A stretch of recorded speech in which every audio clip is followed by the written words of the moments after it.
जरूरी सूचना है आप सभी स्टूडेंट्स के लिए। स्टडी फॉर सिविल सर्विसेज का Android app Google play store में आ चुका है, उसको प्लीज तुरंत इंस्टॉल कर लीजिए।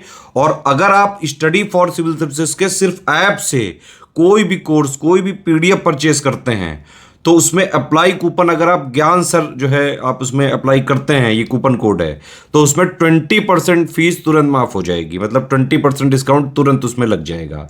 ज्ञान सर लिखना है, नॉर्मली ज्ञान सर, स्मॉल लेटर में है सब कुछ, कोई स्पेस नहीं, कोई कॉलम नहीं, सिर्फ ज्ञान सर, GYANSIR। इस तरह से अगर कूपन कोड लगाते हैं आप ऐप में बाई करने से पहले, जो अप्लाई कूपन वाले में आता है, तो 20% का डिस्काउंट तुरंत मिलेगा। वीडियो देखिए। तो दोस्तों, उत्तर प्रदेश सरकार अब समझ चुकी है कि युवाओं को लाइटली नहीं लिया जा सकता है। अगर इनको हल्के में लेंगे तो सरकार से इनकी विदाई हो जाएगी, जैसा कि पिछले चुनाव में देखा भी जा चुका है। उत्तर प्रदेश में सरकार की हालत एकदम पस्त रही।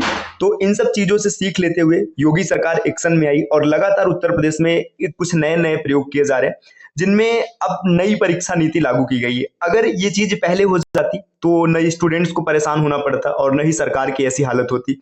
अगर पेपर लीक नहीं हुए होते, परीक्षा समय पर हुआ होता, भर्ती टाइम से की गई होती, तो कोई भी समस्या नहीं होती, सब कुछ सामान्य तौर पर चलती रहती। खैर, लेट से ही सही, लेकिन योगी जी अब एकदम एक्शन में आ चुके हैं। उन्होंने पूरी परीक्षा पॉलिसी को ही बदल दी और बदल करके एक नई परीक्षा नीति लागू कर दी। तो उस परीक्षा नीति में क्या है दोस्तों, यहाँ पर आप देख सकते हैं, यूपी में भर्ती परीक्षाओं की चप्पे चप्पे पर निगरानी, है ना। इसके बाद देखिए, स्टेशन से 10 किमी के अंदर होगा परीक्षा केंद्र। और यहाँ पे कई कटिंग है, आप इसको देख सकते हैं। देखिए, यहाँ पे दिया गया है कि प्रेस में मोबाइल ले जाने पर प्रतिबंध होगा, जांच के बाद परीक्षा की अनुमति होगी, टीचरों की ड्यूटी 30 मिनट पहले लगेगी, एजेंसी चयन में गोपनीयता होगी।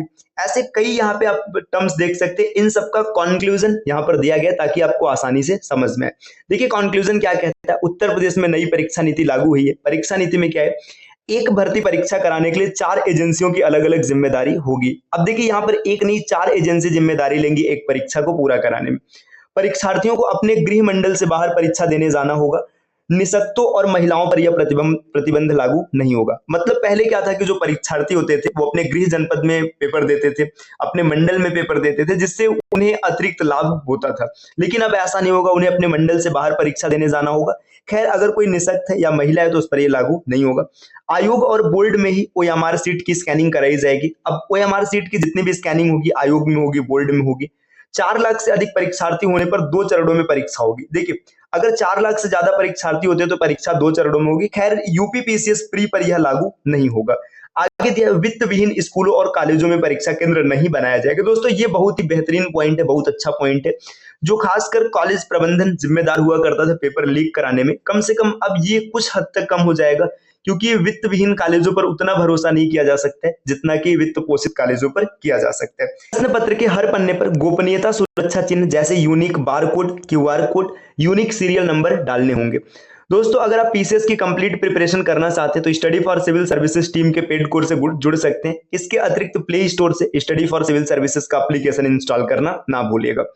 प्रश्न पत्र लाने व ले जाने के बक्से पर tamper proof multi layer packaging होगी। प्रश्न पत्र सेटिंग के लिए पर्याप्त समय दिया जाएगा। परीक्षा नियंत्रक द्वारा प्रश्न पत्र छापने वाली एजेंसियों का नियमित निरीक्षण किया जाएगा। देखिए, अब क्या होगा कि जो प्रश्न पत्र छापने वाली एजेंसी है, इसका भी नियमित निरीक्षण किया जाएगा। हमारी सीट 3 सेटों में होगी।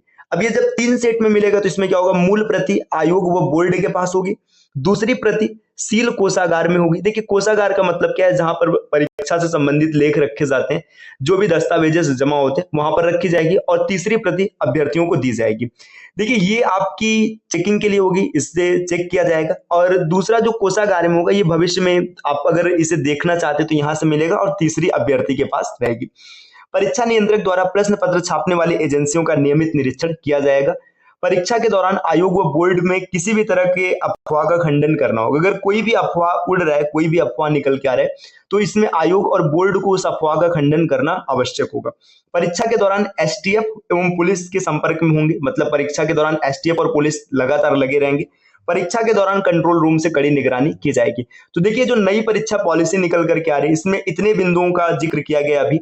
तो आगे यह किस प्रकार लागू होता है, कितना प्रभावी होता है, ये समय की बात है। खैर, मैं तो यही चाहूंगा कि ये एकदम अच्छे से लागू हो और पेपर सब टाइम पर कराया जाए, भर्ती टाइम पर हो, और लाखों युवा जो सरकारी नौकरी और देश सेवा का अरमान अपनी आंखों में लिए, उनका सपना पूरा हो। तो इस सपने को आसान बनाने के लिए आप study for civil services team के पेड कोर्सेज से जरूर जुड़ सकते हैं, जिसके लिए यहाँ पर कुछ नंबर दिए गए। आप study for civil services team के पेड कोर्स से जुड़ने के लिए इन दिए गए नंबर पर कॉल या व्हाट्सएप करके टीम के पेड कोर्स से जुड़ सकते हैं। ये ज्ञान सर का व्हाट्सएप नंबर है, आप यहाँ से व्हाट्सएप के माध्यम से भी जानकारी प्राप्त कर सकते हैं। दोस्तों, प्ले स्टोर से स्टडी फॉर सिविल सर्विसेज का एप्लीकेशन इंस्टॉल करना ना भूलिएगा।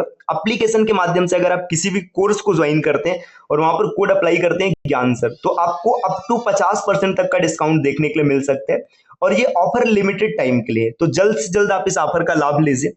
फिर दोस्तों मिलते हैं आपसे अगले वीडियो में, तब तक के लिए नमस्कार।